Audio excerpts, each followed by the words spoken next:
तो देखिए, आश्चर्य का बात है कि आपके पास 2 ईपीआईसी नंबर है, वो भी 2 अलग अलग विधानसभा क्षेत्रों का।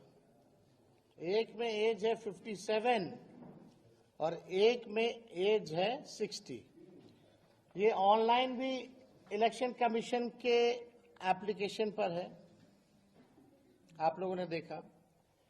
जो वोटर लिस्ट जो नया मिला है, जो सभी पार्टियों को, जिला अध्यक्षों को दी गई है, जो सूची नहीं, ये उस सूची में भी है, दोनों अलग अलग विधानसभा क्षेत्रों में।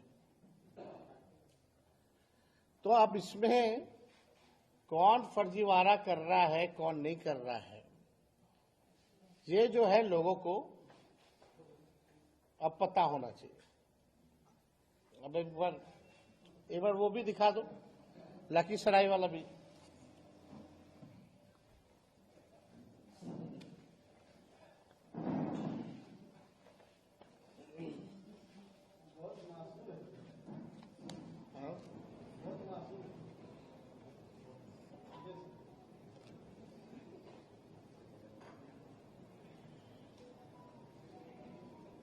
तो आपको तब तक आता है, थोड़ा 1 मिनट लगता है इंटरनेट वगैरह आने में।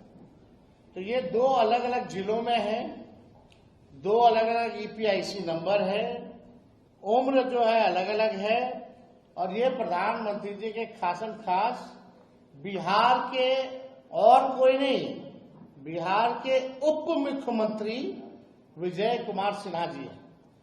अब लखीसराय जिले के लखीसराय विधानसभा क्षेत्र से इनका ईपीआईसी आईडी नंबर है, आप सब लोग लिख सकते हैं, IAF 393937।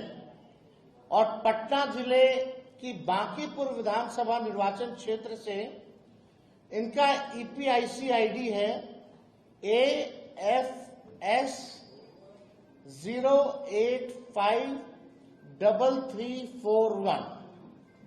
अब लखीसराय निर्वाचन विधानसभा क्षेत्र की मतदाता सूची के अनुभाग संख्या 1 के क्रम संख्या 276 में इनका नाम पंजीकृत है, जबकि बांकीपुर विधानसभा निर्वाचन क्षेत्र के अनुभाग संख्या 4 के क्रमांक संख्या 757 में इनका नाम जो है पंजीकृत है।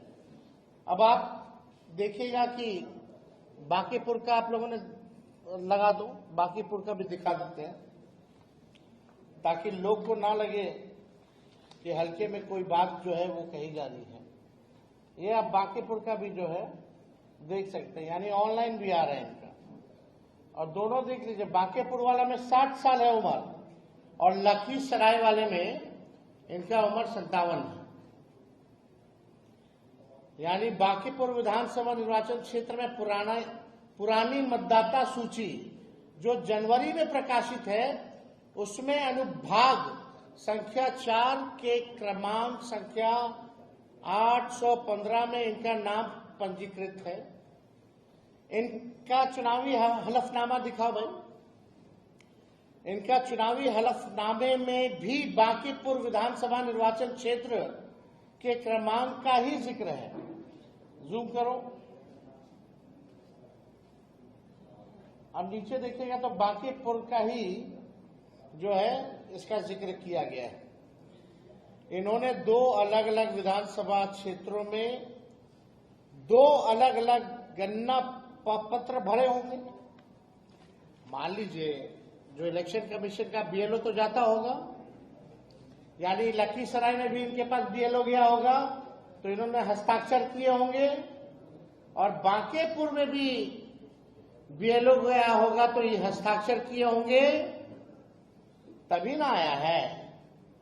अगर वो हस्ताक्षर डिप्टी सीएम नहीं किए हैं, तो जो बात तेजस्वी और हम लोग महागठबंधन के लोग चुनाव आयोग से कह रहे कि पूरी तरीके से फर्जीवाड़ा चल रही है चुनाव आयोग का, तो या तो 2 ही चीज हो सकता है, या तो चुनाव आयोग की एसआईआर की पूरी प्रक्रिया ही फर्जीवाड़ा है, या तो बिहार का मुख्यमंत्री फर्जीवाड़ा है। यही दो चीज हो सकती है, और तो कोई तीसरा चीज हो ही नहीं सकता। तो आप देखिएगा दोनों जगह अलग अलग पत्र पर इन्होंने हस्ताक्षर किए, अर्थात जानबूझ करके इन्होंने या तो दोनों जगह अलग अलग किया हो, दो जगह अलग बनवाए हो। अब पटना लखीसराय का अलग अलग फेज में चुनाव चलता है, तो कभी पटना भी वोट देते होंगे, फिर अगला फेज होता होगा तो लखीसराय भी जाकर के वोट देते होंगे। तो इन पे तो एफआईआर बनता है भाई, इनसे तो सवाल पूछना चाहिए। दो एपिक नंबर, दो अलग अलग विधानसभा में, उम्र भी अलग अलग, कैसे हो गया भाई? और चुनाव आयोग का मानना है कि बीएलओ गए हैं और बीएलओ ने हर एक लोगों से मिलकर के साइन दस्तावेज में, फॉर्म में कराया है। तो यानी इन्होंने किया होगा, तो किया होगा तो गलती किसकी है? अगर विजय सिन्हा जी ने किया है दोनों जगह साइन, तो गलती इनकी है। अगर नहीं किया है तो पूरी एसआईआर की प्रक्रिया जो है चुनाव आयोग फर्जीवाड़े तरीके से जो है चला रहा है। यह प्रधानमंत्री जी के दुलड़ुआ है। अगर इन्होंने साइन नहीं किया है तो कम से कम आकर के आज बताएं